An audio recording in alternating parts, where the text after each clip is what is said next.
नमस्कार, खबरें जारी न्यूज़ 24 पर मैं हूं आपके साथ मकसूद खान। बात लोकसभा चुनावों की होगी क्योंकि 400 पार, जी हां, बीजेपी ने यही नारा दिया है और इसी नारे के साथ पीएम मोदी ने लोकसभा चुनावों का शंखनाद किया और अब इसे पूरा करने के लिए बैठकों का दौर जारी है। इस सबके बीच बीजेपी की केंद्रीय चुनाव समिति की मीटिंग हुई, जिसके बाद अब अगली लिस्ट कभी भी आ सकती है। लोकसभा चुनाव के उम्मीदवारों की इस लिस्ट में खास बात यह कि कई ऐसे नेताओं के टिकट कट सकते हैं जो दिग्गज तो हैं, लेकिन उनकी जगह नए चेहरों पर दांव खेलने की पार्टी तैयारी कर रही है।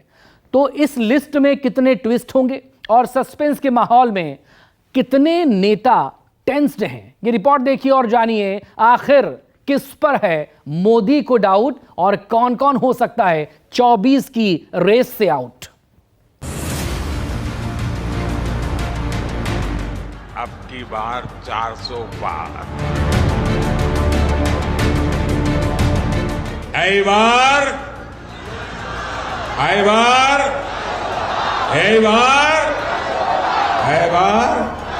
महाराष्ट्र में 45 पार कराएंगे, देश में 400 पार कराएंगे। प्रधानमंत्री नरेंद्र मोदी ने पहले बीजेपी के लिए 370 सीटों का टारगेट सेट किया। एनडीए को 400 सीटों का टारगेट दिया। ये संयोग देखिए, इस बार चुनावों के परिणाम 4 जून को आने वाले हैं। अब पूरा देश कह रहा है 4 जून को 400 पार। विकसित भारत के लिए 400 पार। प्रधानमंत्री ने पहले टारगेट सेट किया और फिर उसकी तरफ कदम बढ़ाना शुरू कर दिया। लगातार बैठकों के बाद पीएम मोदी अपने टारगेट को हासिल करने के लिए पूरी रफ्तार से आगे बढ़ रहे हैं। हर वो कदम उठाना चाहते हैं जो उनके मिशन तक उन्हें पहुंचा दे। उसके लिए फिर चाहे किसी दिग्गज का टिकट काटने पड़े या फिर किसी नए चेहरे पर दांव खेलना पड़े, पीएम ने तीसरी बार सरकार बनाने का एजेंडा सेट कर लिया है। सारा समीकरण बन चुका है। मंथन में हर गणित का गुणा भाग प्लस माइनस सब सेट हो चुका है। लोकसभा चुनाव के पहले चरण का घमासान जारी है। सभी पार्टियां अपने बचे हुए उम्मीदवारों की लिस्ट फाइनल करने में जुटी हुई हैं। इसी कड़ी में उम्मीदवारों की 5वीं लिस्ट पर बीजेपी के बड़े नेताओं ने दिल्ली में तकरीबन 4 घंटे की मीटिंग की। बीजेपी चुनाव समिति की तीसरी बैठक 23 मार्च को शाम 7:30 बजे शुरू हुई और बैठक रात करीब 11:45 तक चली। केंद्रीय चुनाव समिति की इस बैठक में पीएम मोदी, केंद्रीय गृह मंत्री अमित शाह, रक्षा मंत्री राजनाथ सिंह और भाजपा अध्यक्ष जेपी नड्डा समेत सीईसी के सदस्य शामिल हुए। जी हां, भारत में एक बार फिर चुनाव का बिगुल बज गया है। दुनिया का सबसे बड़ा लोकतंत्र एक बार फिर तैयार है। फिर एक बार मोदी सरकार, ये नरेंद्र मोदी जी का नेतृत्व है जो आज दुनिया में भारत का डंका बज रहा है। और हमारे लिए तो एक अवसर है जनता के बीच में जाने का, मोदी सरकार की उपलब्धियां बताने का, कुशल ईमानदार नेतृत्व और जन कल्याणकारी नीतियां मोदी सरकार की, हम इसको लेकर जनता के बीच में जाएंगे। सूत्रों के माने तो बीजेपी किसी भी वक्त अपनी 5वीं लिस्ट जारी कर सकती है। सीसी पहले 2 बार बैठक कर चुकी है और अब तक 291 लोकसभा सीटों के लिए उम्मीदवारों के नाम घोषित कर चुकी है। इस बार बैठक में उत्तर प्रदेश, गुजरात, पश्चिम बंगाल, झारखंड, राजस्थान, हरियाणा, कर्नाटक, तमिलनाडु, उत्तराखंड, केरल और तेलंगाना समेत अन्य राज्यों की सीटों पर निर्णय लिया गया। जैसे जैसे लोकसभा चुनाव की घड़ी नजदीक आ रही है, वैसे वैसे एनडीए बनाम इंडिया की जंग और भी दिलचस्प होती जा रही है। एक तरफ बीजेपी अपने सहयोगी दलों के दम पर 400 का दावा कर रही है, तो वहीं दूसरी तरफ कांग्रेस अपने सहयोगी दलों के इंडिया गठबंधन को इस बार दिल्ली की सत्ता का हकदार बता रही है। 2024 से पहले भारतीय राजनीति में शायद ही ऐसा देखने को मिला हो कि जब पार्टी बनाम पार्टी की ताकत नहीं बल्कि गठबंधन की ताकत से दिल्ली दरबार का रास्ता तय करने की कोशिश हो रही है। और इन्हीं सबका तोड़ निकालने के लिए मोदी दिग्गजों के साथ मीटिंग में ऐसे ऐसे फैसले ले रहे हैं जो ये बताने और दिखाने के लिए काफी है कि अब वक्त बड़े और कड़े फैसले लेने का है। फिर चाहे उनके सामने कोई नाम बड़ा हो या छोटा, वो टिकट बंटवारे के दौरान न दिग्गजों को टिकट काटने में देर लगाएंगे और न नए चेहरों पर दांव खेलने में कोई संकोच करेंगे।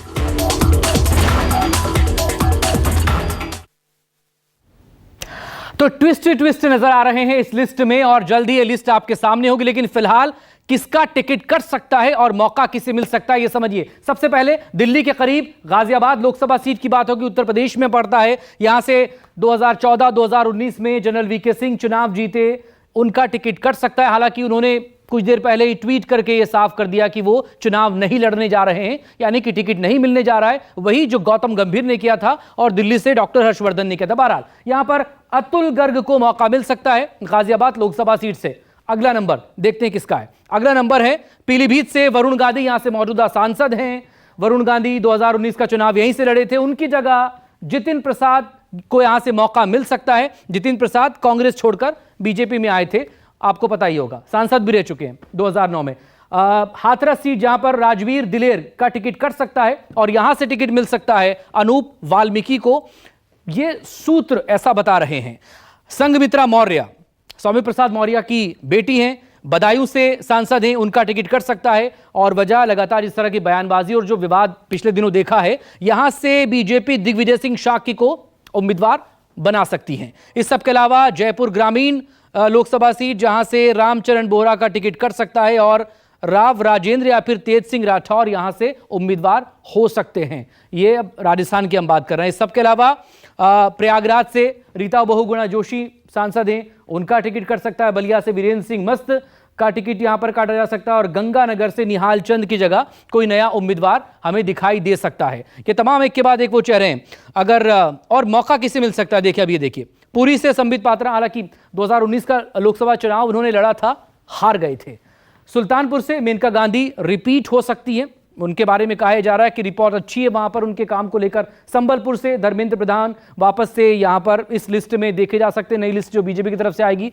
केंद्रीय मंत्री हैं और बड़े पोर्टफोलियो वो संभालते हैं।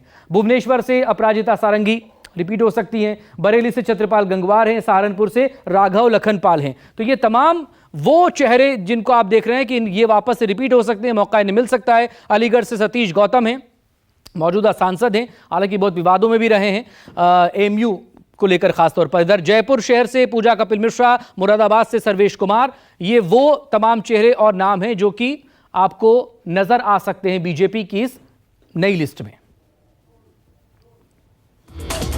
कई दिग्गजों का भविष्य उस लिस्ट से तय हो सकता है, जिसमें से एक परिवार का नाम सबसे ज्यादा सुर्खियों में है, क्योंकि वरुण गांधी इस समय पूरी सियासत के केंद्र में आ गए। भाजपा से उन्हें टिकट मिलेगा या नहीं, इस पर असमंजस बरकरार है। चर्चा यही है कि वरुण गांधी का टिकट कट सकता है। स्वयं उनकी मां मेनका गांधी पर भी संशय बरकरार है। दोनों में से किसी एक को ही टिकट मिलने की संभावना जताई जा रही है। चर्चा यही है कि भाजपा की केंद्रीय चुनाव समिति की शुक्रवार को होने वाली बैठक में इस पर अंतिम निर्णय लिया जा सकता है, यानी वरुण गांधी के भविष्य पर अगले 48 घंटे में निर्णय हो जाएगा। वहीं समाजवादी पार्टी भी इस पूरे प्रकरण पर नजर बनाए हुए। रामगोपाल यादव ने इस बात का इशारा कर दिया है कि यदि वरुण गांधी को भाजपा से टिकट नहीं मिला तो समाजवादी पार्टी उन्हें पीलीभीत से उम्मीदवार बना सकती है। इसके पहले समाजवादी पार्टी के अध्यक्ष अखिलेश यादव ने भी इसी तरह के संकेत दिए थे। देख नहीं रहे काल में सारे जिले के महत्वपूर्ण लोग उपस्थित और चुनाव के वक्त कार्यालय का उद्घाटन शुरुआत हो गई। चुनाव प्रचार तो चल ही रहा था, लेकिन अब विधिवत जो है शुरू हो गया। पार्टी की पहली लिस्ट में घोषित हो चुकी है, इसमें मैनपुरी के उम्मीदवार का भी नाम है। मेरी तो अभी फिरोज गांधी से कोई बात नहीं, लेकिन फिरोज गांधी को अगर टिकट बीजेपी काटेगी तब उस पर विचार होगा। साथ छोड़ने वालों की कहानी बहुत लंबी है और आपसे बेहतर कोई नहीं जानता हुए कौन क्यों साथ छोड़ रहा है। सर आप उनके लिए तो आप कह सकते हो चद्दा मिला हो, हाँ, लेकिन भारतीय जनता पार्टी तो सत्ता में है जी, तो सत्ता वालों ने तो वसूली की है जी। और वसूली किससे नहीं की, वो सूची एक लंबी है जो वरुण गांधी को हरी झंडी कब देंगे जी। तो ये जो सूची है इसका जवाब भारतीय जनता पार्टी के पास नहीं है। भाजपा नेता भी वरुण गांधी की लोकप्रियता को समझते हैं। यही कारण है कि वरुण गांधी पर कोई निर्णय करने से पहले पार्टी पूरी तरह सभी समीकरणों को समझने की कोशिश करेगी। पीएम मोदी के नाम पर चुनाव होने के बाद भी पीलीभीत की लोकसभा में वरुण गांधी को हराना किसी भी दल के उम्मीदवार के लिए आसान नहीं होगा। और यदि ऐसा होता है तो भाजपा का मिशन 80 यानी यूपी की सभी 80 लोकसभा सीटों पर जीतने का सपना बिखर सकता है। लोकसभा चुनाव के लिए बीजेपी अब तक 4 लिस्ट में 291 नामों का ऐलान कर चुकी है। पहली लिस्ट में 195, दूसरी में 75, तीसरी में 9 और चौथी में 15 नाम घोषित किए गए। बैठक में उत्तर प्रदेश की बाकी बची 24 लोकसभा सीटों में से सिर्फ 10 पर नामों की चर्चा हुई। पश्चिम बंगाल की बाकी बची 19 लोकसभा सीटों में से 16 पर उम्मीदवारों के नाम पर मंथन हुआ।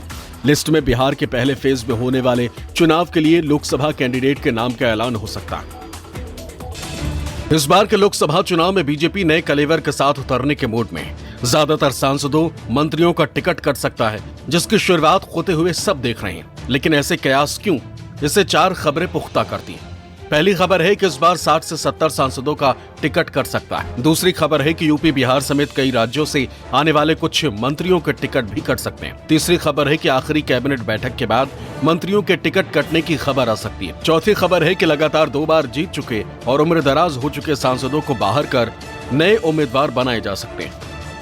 हालांकि 2019 में भी टिकट बांटने का पीएम मोदी का यही फॉर्मूला था। इसे ऐसे समझिए कि 2019 में 99 ऐसे सांसद 49 जो लगातार 2 बार जीत चुके थे। 2019 में इन 99 सांसदों में से 44 का टिकट कट गया था। आज यानी 2024 में बीजेपी के 149 ऐसे सांसद हैं जो 2 लगातार बार से चुनाव जीतते आ रहे हैं। माना जा रहा है कि इन्हीं 149 में से 60 से 70 सांसदों का टिकट काटा जा सकता है। प्रधानमंत्री नरेंद्र मोदी ने इस लोकसभा चुनाव में एनडीए को 400 पार और बीजेपी को 370 से ज्यादा सीटें जिताने का लक्ष्य रखा। खुद पीएम मोदी इसकी कमान संभाले हुए हैं। ऐसे में उम्मीदवारों के चयन के लिए बीजेपी ने एक फॉर्मूला तैयार किया है। इलेक्शन कमेटी में उड़ीसा के बारे में चर्चा हुआ, political situation, strategy, other situation सब चर्चा हुआ। फाइनली निम्न सेंट्रल इलेक्शन कमेटी करेगा, वो सब चर्चा हो गया।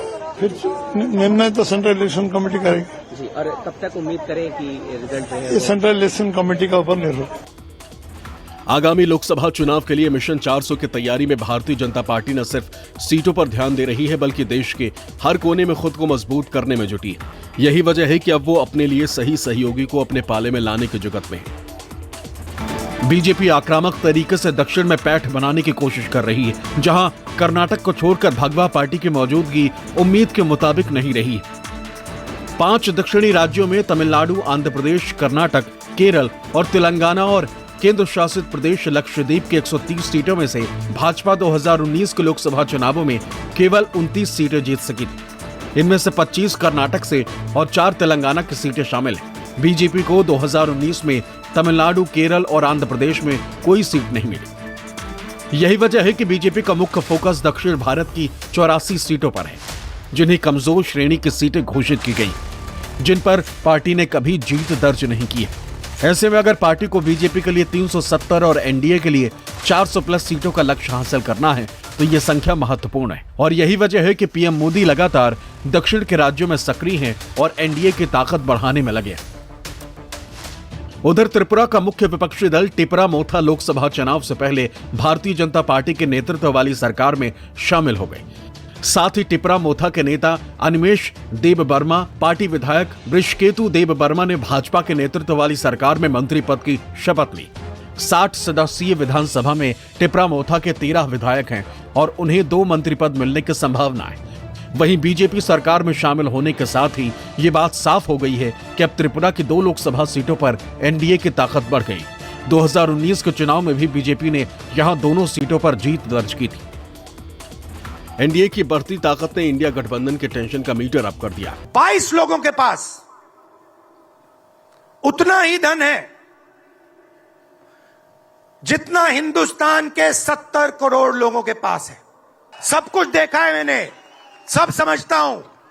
मैं अंदर बैठता था, उसमें सालों में अंदर बैठा हूं। कोई नहीं छुप सकता मुझसे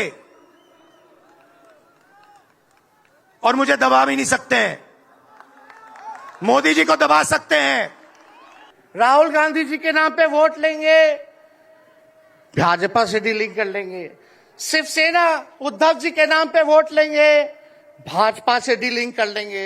ये लोग केवल डीलिंग करते हैं, इसलिए वहां कोई भी लीडर नहीं, सब डीलर बैठा हुआ है।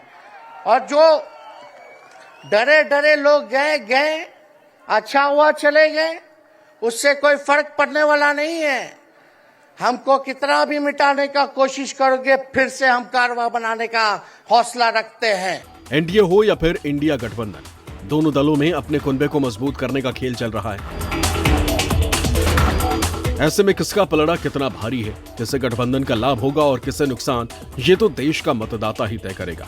लेकिन एक बात तो साफ है कि कुनबेबाजी ने 2024 के चुनाव को काफी दिलचस्प बना दिया है। और इसी कड़ी में जिस तरह से कई नेताओं के टिकट की खबरें सामने आ रही हैं, वो मोदी मिशन का सबसे बड़ा दाव साबित हो सकती है। Bureau report, news 24।